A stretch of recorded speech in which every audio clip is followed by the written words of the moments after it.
اللهم لا تخذلني فيه لتعرض معصيتك، ولا تضربني بسياط نقمتك، وزحزحني فيه من موجبات سخطك بمنك وأياديك يا منتهى رغبة الراغبين.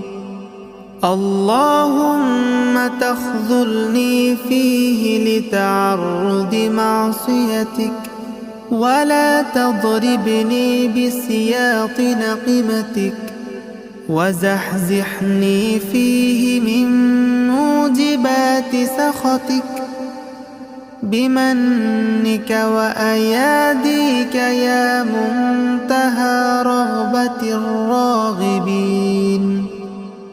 اللهم